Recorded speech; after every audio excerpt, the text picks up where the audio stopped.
Welcome back to the Nosebleed Seats. We're continuing on with real stories of wrestlers on the road. Stumpy is back with us. The next story involves POWW, which formerly was known as Classic Championship Wrestling. Involves some partying and someone getting sick, cars smelling like somebody threw up, and some Mill March. Some backstory is Powell runs Dubuque, Iowa. I was born in Dubuque, Iowa. I'm from right about there. So I was begging Jimmy Blaze, who runs it, to bring me in. He's like, all right, I'll bring your kids in. Brought me and Hazard in January, and we worked Trevor Blanchard and Black Iron, who are great workers. Great. But so he invites us back in March. And we go out there, and I have friends from Dubuque. My best friend lives in Dubuque. And it's me, Chris Hazard, his girlfriend, and a friend of, more Chris Hazard's friend, a mutual friend called Jason Blasco. Mm-hmm.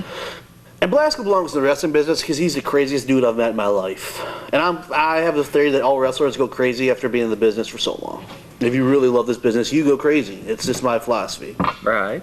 So we go to my friends, we're all drinking, and Blasco proceeds to drink like a whole bottle of alcohol to himself. And it's the day the time changes, and we didn't realize it, so like we spring forward. So we thought we're leaving like at 2 a.m. We're leaving at 3 a.m. So on the way out of Dubuque, we stopped and get McDonald's breakfast. And Blasco, I believe, got the 2 little breakfast burrito meal. Right. Falls asleep. And we're like, man, and Hazard makes mention that Blasco has a history of puking. I just picked a scab, too, on my arm. But anyways, and so I'm like, oh, he better not puke. So we're driving, and I think Blasco, for some reason, starts kind of choking. So Chris Hazard hits a exit, and he's like, you okay, Blasco? Blasco's like, oh, I'm fine. He goes back to sleep.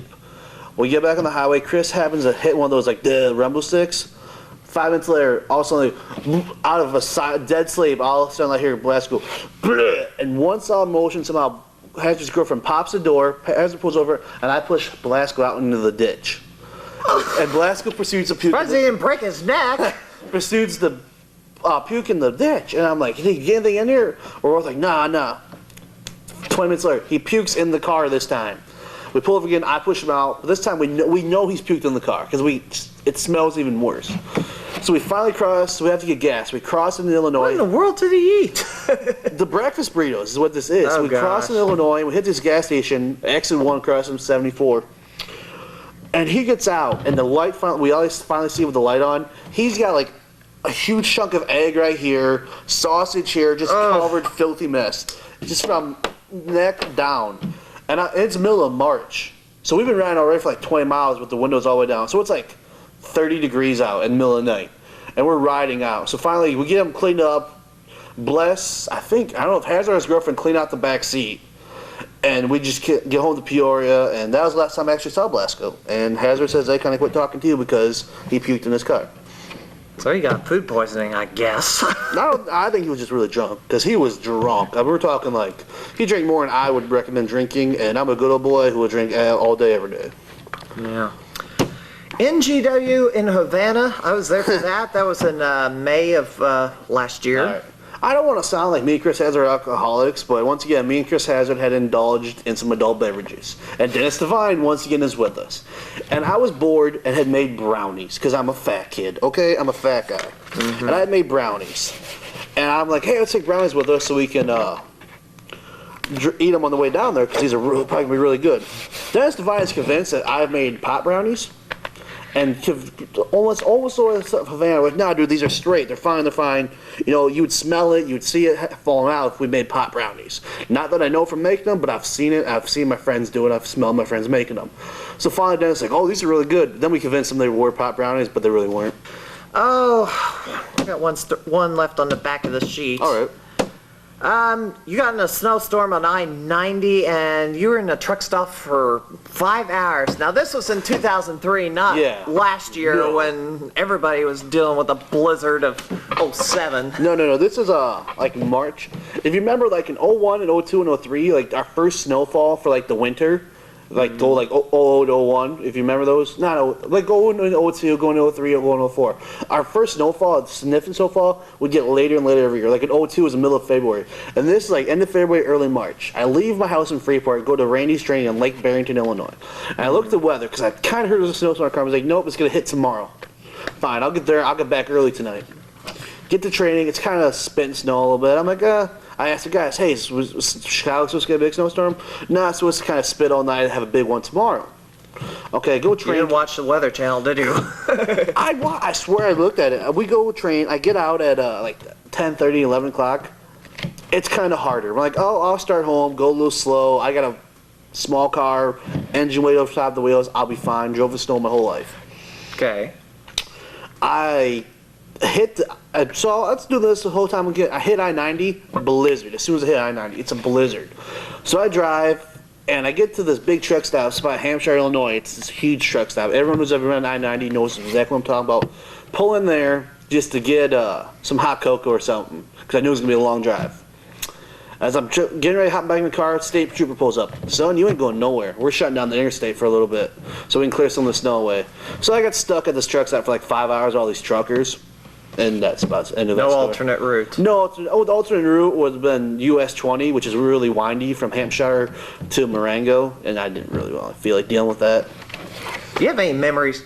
I might as well bring it up. Do you have any memories of HPW in February of 07? Yes, I do. I drove in a blizzard because I was wanting to see Cherry Malone wrestle Tracy Brooks, and then they changed the match on me. All right, yes, I was at that show. I do remember that show. Gilbert Lewis had come down and was staying, I think it was Chris Hazard that night. Yeah. So it's me by myself, and I really drive a little red Saturn. It's complete piecer now, but I mean, it's a reliable car. And it's a blizzard. And if you remember, there's about 2 or 3 big curves on that road before you get to 155. And I'm doing like 60 down it. And I've heard stories from Gilbert Lewis going, oh, don't worry about Stumpy, he's old school, he'll get through it. Because, I mean, Hazard's like a city boy. He grew up in Peoria his whole life. I'm from the country. I'm a country boy. So, I mean, I'm flying through the snow and, like, I'm jumping, like, driving my car through snow drifts, coming back from it. Yeah, that was definitely a fun time coming back from that night. I forgot all about that big snowstorm that night. But, yeah, yep, I remember that story. And I actually knew I was coming and packed a snow shovel just for the trip. I didn't get stuck, but a few other people Blake Steele? did. Blake Steele he did. I remember he had a Jeep Cherokee, and he got stuck somehow, but I didn't. And he had 4x4. Only thing I think is he might have hit ice, and like I've always said, you hit ice, I don't care how many 6x6 you got. You just got 6 different wheels going 6 different ways. That's all I can say about that. Yeah, that was a trick trying to drive home that night. Yeah, it was. I forgot all about that. I mean, those were good little shows in the church, but yeah, I forgot all about that blizzard. Oh, let's go with. This is in 2005, the Railroad Killer story. All right. I was living in Freeport when I used to come down to Peoria every weekend. And when I first started coming down, I took 3951 to Bloomington, hit 74. 3951 to me is the longest, boringest road in the U.S. I just hate that drive between Bloomington and Rockford. Yeah, the only time I go up there is for the Midwest Skating Classic going up that road. That's the only reason I go that way. I mean, it's not, except for the windmills, or not the windmills. But they're everywhere up there now. So I mean, that was the one cool thing. That's about your halfway point. I hate that road. So I'm not taking it anymore. Better than the 2-lane, I can tell you that I like much. 2 lanes. 2 lanes don't bother me at all. I find out that Highway 26 that goes through Freeport comes all the way down to outside East Peoria. I can just do that. So I'm doing that. And somewhere on the way back for like 5 months, I didn't care when I was there, between like midnight and 5 a.m., I tried switching it up all the time. These railroad crossing, literally in the middle of nowhere. I don't remember if it's before or after Lakin. It's railroad trucks, literally, you come around the corner and they're there, middle of nowhere, no towns for like 10 miles. Yeah. And every time I hit it, the lights would be on. And we're talking, it's pitch black, you can't see your hand in front of you. I wonder if that's the Amtrak route. And I am convinced, and I would always hear stuff in the woods. And I'm kind of a paranoid guy anyways, like one little peek sometimes somewhere, I think someone's watching me. So I'm like, oh, there's someone in these woods. And I'm convinced I'm going to get killed at these tracks sometime because I never saw a train though. I would never see a train there. So I just thought it was haunted or something, because I do believe that kind of stuff. So I'm like, I was freaking out. Signals malfunction occasion. But every Saturday for 5 months, no matter, I mean, I can understand, like, if I was hitting there, like, at 12:15 every week, and it was doing it, okay. Maybe it's some test or something. But I would hit it at 11 p.m., I would hit it at 4 a.m., they were always down, I never saw a train. And then there was a couple times I'd sit there for, like, 10 minutes. see nothing. And the tracks are so narrow and so close, I couldn't get my car weaved between them. So I've been calling the state police and say, hey, these train signals are malfunctioning.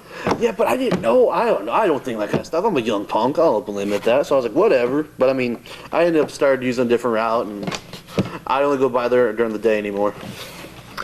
Let's go to this one. NFW. All right. First off, I'll tell you, I met Balls Mahoney there, and here's a funny story. I don't think I even mentioned in the interview we did before. Balls Mahoney's like, first shows up, he's mad at Carmine DeSpirito because Carmine didn't give him his full payday or something. I don't remember the full story. Who knows? But Carmine was always good to me, so I'm not going to, like, oh, yeah, Carmine's a horrible guy. No, Carmine was good to me. I never worked for him, but worked with him at Brew City. And Balls is like, Carmine shorted me. Whatever, they each their own. But Balls, this is in Chautauqua, Wisconsin, small town. Mm-hmm. And Balls like, I need to go get some alcohol. We're like, all right, man. He's like, everyone know where? We're like, I don't know, the big fish, because there's huge fish on this bar. Yeah. They wouldn't sell him the alcohol, I guess. So I guess he goes to a gas station. They don't sell alcohol. I guess Balls finally finds, what was it, right before the next gas station, he asked, like, hey, where can I buy alcohol? But I guess he's like, Balls Mahoney, big dude, has a dent in his forehead if no one knew. It's like, hey, lady, where can I buy alcohol or I'm going to kill you. I guess is what he told me. So she's like, oh, there. He buys some vodka. A cop drives by and sees him. I guess he took off running. Finally, boom, boom, boom, boom. Let me in. Let me effing in. I'm like, what happened? He's like, if the cops come, I was here the whole time. And he tells us what had happened. All right. So coming home from that show, Pretty Beautiful's girlfriend at the time could drive a stick, and my car's a 5-speed. And she's like, you're tired, I'll drive. I wake up to a thunderstorm and them fighting over where we're at. To the point that both of them are like, we're going to get out and drive. We're going to get out and walk if you don't get out, if everyone doesn't get out of the car. To the point that they get in a fist fight. I don't think Pete threw any punches, but his girlfriend at the time definitely threw some punches. Mm-hmm. And she's punching them, and Pete actually opened his door. I'm like, Pete, get back in the damn car. Everything's fine. Just we get home, whatever. That's one story up there. Next time, same people in the car. I, up to an MMW show up in Oshkosh, got a speeding ticket. 70 and a 55. And if you don't know, in Wisconsin, a standard 56 and a 55, it's $156.20. I'm working as a pizza delivery guy at the time, so I don't pay this fine, thinking I'll never get in any trouble for it. You can't do that because they keep everything electronically now. That's in February, and I'm thinking I won't pay. I'll pay it eventually. That's in February. This is like in May. I am sleeping in the back seat again. Once again, I wake up to red and blue lights. I'm like, what's going on? We're being pulled over. Sorry. I'm like, oh. I'm like, all right, I'm sleeping. So I lay with my eyes closed. The cop's like, so you guys both have Wisconsin IDs. These plates say Illinois. What's up? And there's a guy sleeping in the back seat. Pete is all like, yeah, this guy, he's from Illinois. This is his car. Here's the insurance. This is his name. This is his parents' name. I know his parents. He drove up from Illinois. We're wrestlers. We're driving back. We live in Oshkosh. He's really tired. He's going to stay with us tonight. By the grace of somebody, the cop doesn't ask for them to wake me up for my ID or anything, and that's the end of that. Funny story is, I eventually did go get arrested for driving without a license off of that charge, but it's nothing to do with wrestling. You had your license suspended because of the traffic ticket? Yes, it was suspended everywhere because I was leaving Freeport to go to Rockford with a friend of mine, and his girlfriend, Christina Rigarello is her name, if everyone knows her, punch her in the face, is sitting in the back seat and leans up to make out with her boyfriend as a cop goes by us, and none of us were wearing seatbelts. Pulls me over, he's like, you don't have a license. Went to jail for that. But I got the ticket paid, everything was taken care of, we're good from there. How about, now back in 2003, you took a trip from Freeport to Minneapolis to Green Bay, back to Indianapolis, back to Freeport in 48 hours. Yes, all right. Somehow. Here's the story behind it is, used to be a manager up there named Byron in Green Bay. Mm-hmm. And I don't know if he had a thing for this girl, they were just good friends. Her name was Seven. She was a manager from Minneapolis. And she wanted to come do an ACW, NBA Wisconsin show, whatever we were calling it at that time. Mm-hmm. And I'm green, and he's friends with Lynch, and Lynch's like, oh, make him. I don't know if Lynch said this. Actually, I can't say it. I don't know if Lynch told him to make me do it. But he asked me because I had met her at a show in November, which is another good story, but you've already heard it. If you read my interview, you know the story about me going up there night of Thanksgiving.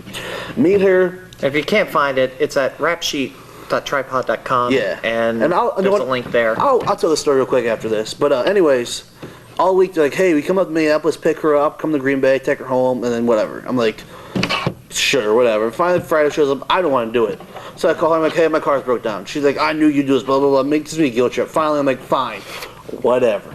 So I leave Freeport like at 6 at night, and it's like a 6 to 7 hour drive to Minneapolis. Pick her up. She gives me barely enough gas money to get from Minneapolis to Green Bay. Right. We go to Green Bay, get to Byron's house, sleep from like 5 a.m. to like 9. So I got 4 hours sleep. Do a show that night, get drunk that night, get belligerent with her to the point that I think she stole my keys because I wake up in the morning wearing just my underwear without my pants on. I'm like, that she stole my keys. So how am I? Your drinking's getting you in trouble too often. Oh, it's a You're going to have to cut down, it's seriously. a story of my, I'm 18 at that time, dude. It's a story of my life. Find my pants. My pants were in the bathroom. Don't know how they got there.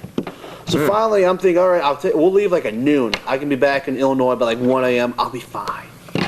Nope. Not on 4 hours sleep. Well, I probably slept like 8 hours the next night because of how drunk I was. She doesn't. Yeah, because you're recovering. Yeah, she Drunk. doesn't get up to like 2 p.m. And I think she slept with Weasel that night. If anyone knows Weasel, I think they slept together at night. But anyways, we have to stop at Byron's house. We don't leave Green Bay till 6 p.m. I had hoped to be on my way to Illinois by then. Yeah. I ended up not getting home to Illinois till like 6, 7 in the morning. To the point I'm so tired driving home. You didn't wreck. I'm by Janesville, and they're working on one lane of the interstate, so it's only one lane. They have up those concrete walls that they can move in and out. Oh, you did hit them? No, listen to this. I blank and sideswipe one, but keep going. No damage to my van. I used to have a van. I'm pretty sure it was an armored tank because I would put that thing through hell and never got any damage. So you scraped it. Wow. Yeah. Yeah, every time I drink alcohol, I'm wanting to go to bed. I don't drink all that much, but it wants to put me to sleep every time. I don't recommend drinking and driving. I've done it. I've always, people talk about shoot interviews, just go off search for people talk about shoot interviews, like, oh, you should shoot, you've seen some crazy and done some crazy stuff. I think my personal life shoot would be better than my wrestling shoot. Because small town kids get bored really easy is all I'm going to say. It's hot. We'll do this one. The toll booth. The toll booth. All right. Once again, coming back from training, I had a car I had for like 2 weeks. It was a piece, or bought it for like $50. Should never tow it to training. I have a friend from Elgin who I liked forever. She's like, hey, I'm lonely. Come keep me company. Stay with me tonight. I'm like, oh boy. So I hurry to get there. I fly up to a toll booth and don't realize, and I throw my 40 cents in because at the time tolls were like 40 cents. I don't realize there's a car ahead of me who didn't pay the toll. So the arm goes up. I'm like, well, screw it. I'm not paying twice. I try shooting through. As I'm going through, the toll arm comes down, leaves a yellow streak across my windshield. Needless to say, I don't go to Elgin and see my friend. I drive back roads home. And the next morning, my buddy I wake up, my buddy, like, dude, we go out there, and we're taking Windex, everything to it. I don't know if these things are meant to leave a mark like that, but they're almost impossible to get the mark off. We worked on it for like 3 hours, and we finally got most of it off. This was on glass. Glass, yeah, on my windshield. On my windshield. I would have used a scouring pad. I think that's what we eventually used, because I'm on like Windex, power wash. Or paint thinner, I don't know. We were thinking of everything. You were kicked out of a truck stop in Michigan back in 2003. This prior story was in 2003 I'll tell the whole story. Well, we got about 10 minutes for that. All right, I can cover it. We got one more after this. All right, my second show ever was for Rock and Randy up in Ironwood, Michigan. We'll meet Randy in Janesville, Wisconsin, and we go up. On the way up, nothing too big to report about. Once again, also mentioned in my other interview, everyone gets the poops from eating at Hardee's from the woman who looked like Michael Jackson. Tony Fernella, who used to write for ChicagoProWrestling.com, dives in the balls, and he reeks of poop the rest of the day. And we all get the poops. Anyways, on the way back, we stop at a rest stop, and they have one of those little quarter machines. You see them at the carnival. I put a quarter in, it pushes it forward, and you make change off it, whatever. Yeah.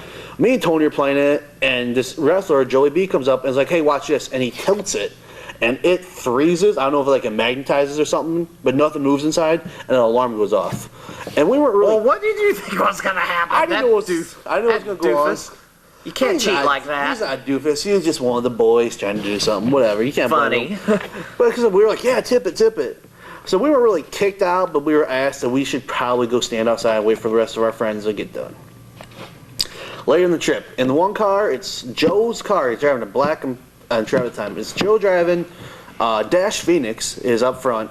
And funny thing is, this is like northern Wisconsin, early May. It still snows up there sometimes, so it's like 30, 40 degrees. The window's going up and down all night. I'm sleeping behind him, so I'm kind of up and sleeping, not sleeping all night. Andy Anderson's there. Yeah. So we get, I don't know where we're at, but Joe, I wake up and I hear, I'm like, Joey, fine. All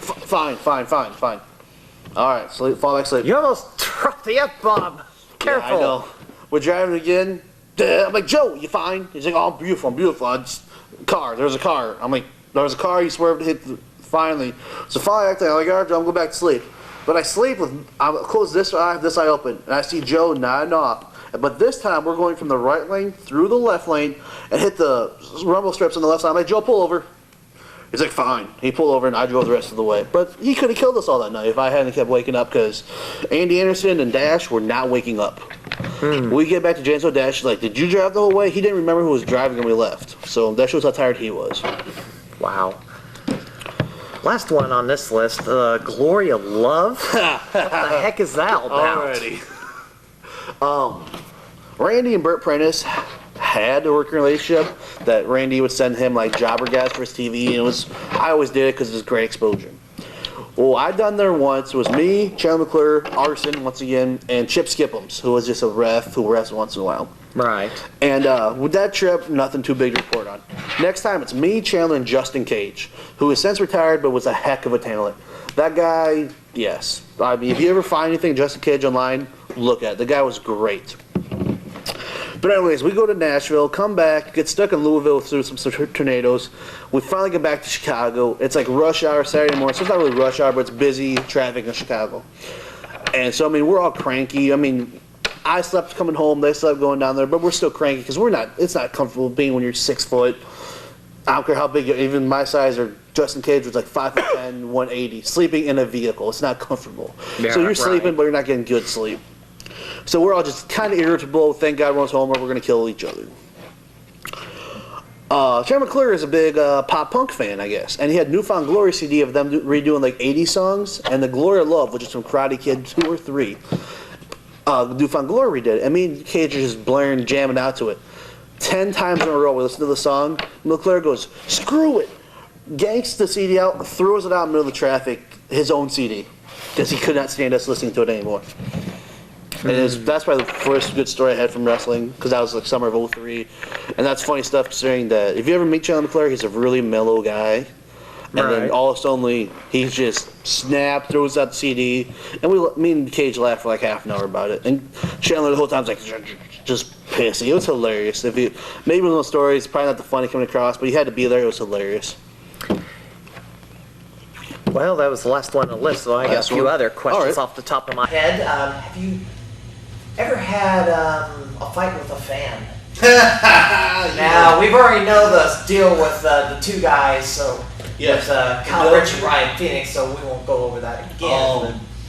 Were you here at the VBI last year? Yes, I was. All right, that got pretty close that time too. At the Bellevue, when you're talking about the only time I fought a fan, I've had guys get in my face to the point where I thought we were gonna throw down. I had a little kid one time up in Green Bay. Being smart guy I am, I used to come out to the Super Bowl Shuffle in Green Bay. A little kid wearing a Favre jersey, who I told Favre sucks, had a pencil and tried stabbing me in the leg with a pencil. It didn't do anything, obviously, but I mean, he tried to stab me in the leg with a pencil. I mean, I laughed at him. I mean, it's a little kid. What am I going to do, boo? Push him down? No. I just laughed and got back. Well, you guys ain't going to believe what just happened. So that's about... Yeah, I think it was the one time I ever fought a fan, was that one time, but I've had a couple close encounters. You did slug that one guy that was... Yes, I slugged him. And then at the VBI, I thought I was thrown down with like 5 guys. It was me, Chuck Ray, and Bobby Houston, and when I start getting heat and I know it's good, I don't know when to shut up, and I have a foul mouth, and I say some things I shouldn't probably say, but hey, they were getting into it. It was heat of the moment. What are your current wrestling exploits? NGW. Actually, right now, I'm hurt, taking some time off. But, I mean, where I had been was NGW, POW. I love going to POW every once in a while.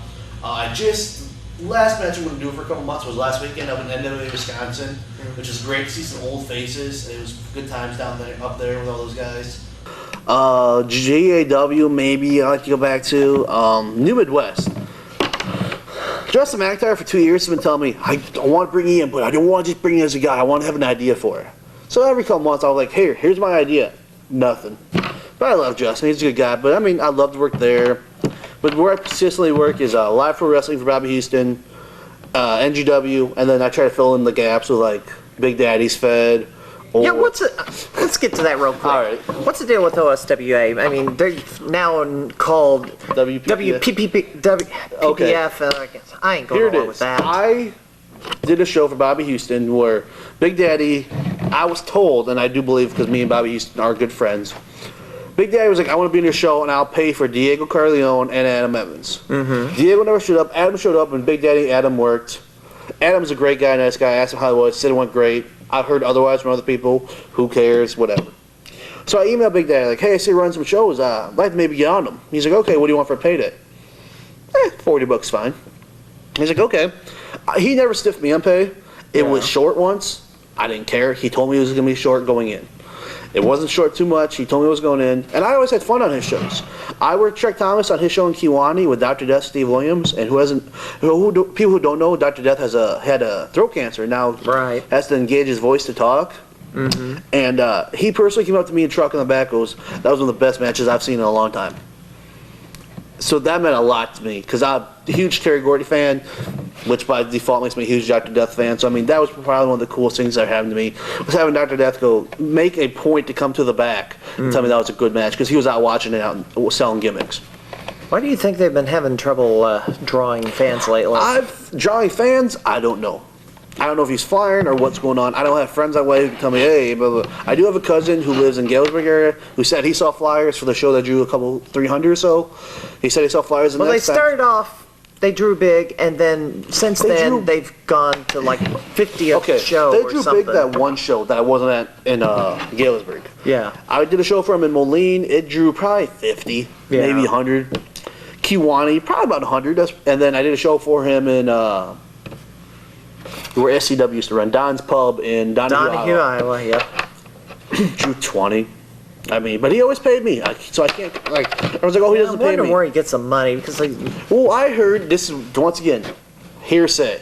Okay. That his sister and her husband were funding all of it, and that's what happened with the name change. They pulled out, they took the money, who knows, but... They were owed a lot of money or something. Yeah, and they're probably, I mean, they might have owed a lot of money, but you know what?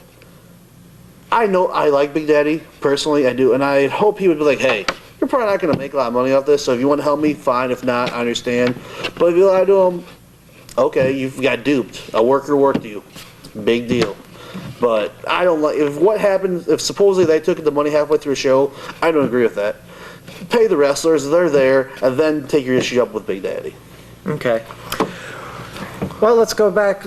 Your booking information, if they want to bring Stumpy, once you come back from injury. You can still send me stuff. I mean, if you right place, right offer, I might come back. 5 years, I've been doing it pretty hardcore. I'm a big guy. I need to lose some weight. I ballooned in the last couple of years. Yeah. But the last year, I didn't have a full-time job, so I stayed home. My job I did have for like last year was a pizza delivery guy. Right. So, I mean, I ballooned in weight, so now I'm finally trying to get back. I've never been a big gym rat, but now I'm trying to at least run, get some cardio in, and try to find fun ways to be exercise so I'm not doing the same old, same old. But Stumpy670 at hotmail.com. My MySpace, you can get a hold of me. Anyone who knows me, if you know someone of those people, they'll get a hold of me. I mean, I'll put it on the screen. Yeah, I'm pretty accessible. I mean, if you know someone who might know me, then just get a hold of me. I mean, if you want me, I mean, it's not that hard. Stumpy670@hotmail.com. MySpace, just put it. It's Stumpy670. It's like myspace.com/Stumpy670. I think I'm on a bunch of people's friends list. If you know anyone from the Central Illinois almost area, I'm on their friend list. All right.